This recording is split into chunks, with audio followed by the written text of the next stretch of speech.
Doctor, thank you for joining us here on the Big 550 KTRS. No problem. Thanks for having me. You just found out this morning. You went to bed, from what I understand, early this morning, and you only found out here when Scott Sherman called you. Scott just called me. We have spent the night down here in Bonne Terre, but we stayed in the actual holding cell waiting room at the prison. There were only 4 of us that were going to actually be there on his, side, so to speak, at the execution. We were there until after 3. So about 4:30, 4:45 this morning, I had a phone call from Joseph Franklin. They were letting him make phone calls. He, at that time, did not know anything either way. We had chosen to leave just simply because we could have stayed, until tonight, or there could have never been any decision made. But unbelievably, he was calm. He was peaceful. There was no fear. He had huge, huge regrets. I was last night with Scott talking about the very fact that I have never seen anybody as remorseful and yet as peaceful. So our hearts go out to all of the victims, all of the families, including his.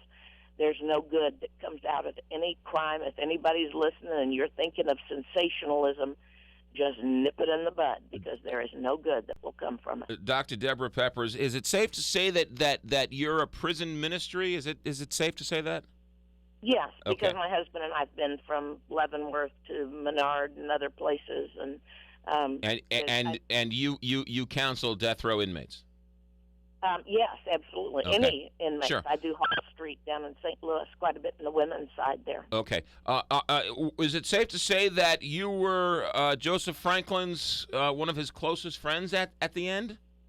At the end, it was an amazing thing. Scott can tell you more about this, but when we had gone to visit him back in '97, I was hosting a Christian radio program there in St. Louis, and he had written in because there was a man in West Virginia who had gotten the life sentence, and it was an old farmer where Joseph admitted to 2 of the Rainbow murders, and he wanted us to be the ones that would get this man off because he didn't have access. So my husband called the FBI, and they had come and done the investigation, and it was true. So since then, this man has gotten off. He admitted where the 2 young black women were, young girls, actually. Wait a minute. Let me make sure I understand this.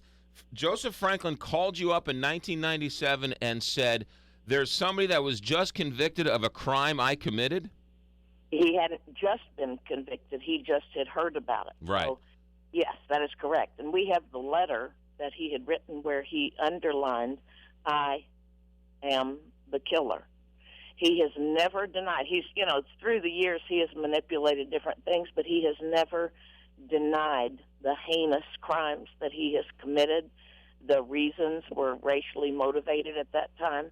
When we went to see him at the Clayton holdover, he was actually there in arraignment or being held over on the synagogue shooting. And so my producer at the radio made arrangements. My husband and I went to see him then.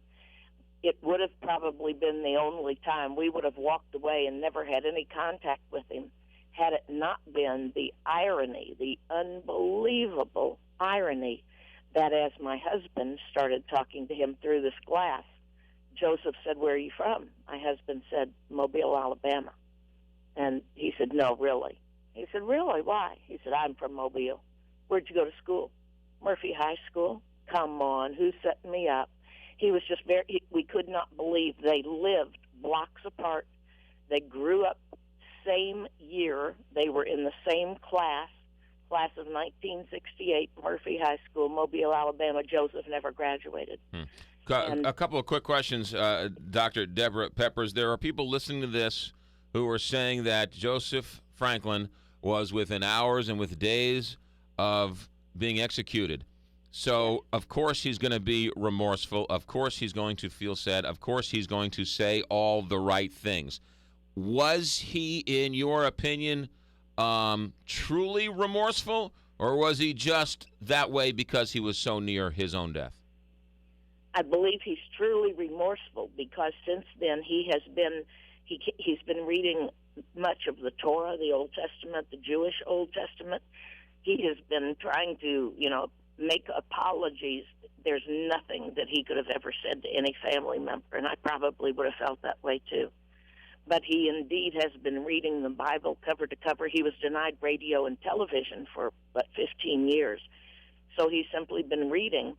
And as one who knows what I used to be as a high school dropout, runaway, troubled teenager, my whole influence has been a retired teacher from Lindbergh High School, where I was Teacher of the Year and helped to start the alternative school. So I believe that what was meant for harm on our part, God can turn around and somehow use it. And I'm not saying, he ever deserved anything, leniency. He didn't even take his last dinner. He's been fasting for 2 days. Deborah, it's Scott. Last night we were talking, and you were ready and set, you and your husband, to be one of the few witnesses to the execution. And right. And when we first spoke, I asked you to ask Franklin a very pointed question, and that was, is there any message that he might give to any would-be racist or anti-Semitic hater out there to prevent them from taking the path that he did in crossing that line? And you asked him that question. Can you tell us what he said about that? Yes, and I told him, Scott, that you asked that. He said, I could not make restitution. I could not be sorrier. If I could, I would tell especially young people, those who have gone through trauma as a child, as he did, or been, tortured, or this does not excuse anything, but it explains. And the issue of mental illness. I have also interviewed the Columbine kids after the tragedy where they were in St. Louis. So there is nothing that can be said except he said, I wish that I could write this. I wish I could put it into the hands of all of the potential murderers, killers, and just the very fact that he has turned around would give hope to somebody, but it may be a prevention tool. That's the best that could happen. Just a point of clarification, Dr. Deborah Peppers. The Columbine kids killed themselves immediately right there. How did you have a chance to talk with them? Oh, not the one. I'm talking about the survivors. Oh, okay. I see.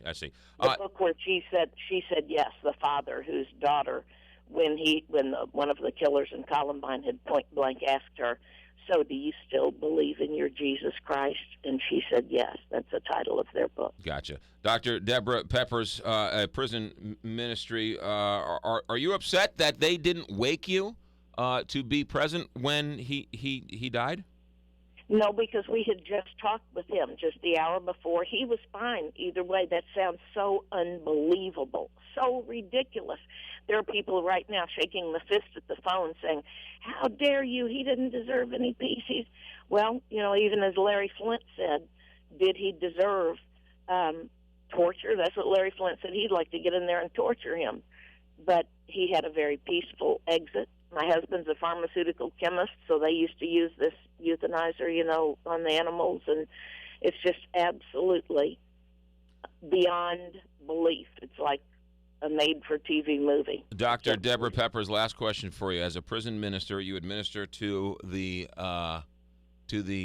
prison population. A question for you, and I don't mean to be salacious, but I'm just sort of curious.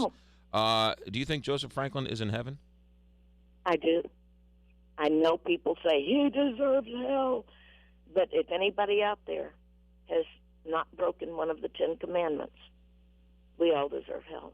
And I did too.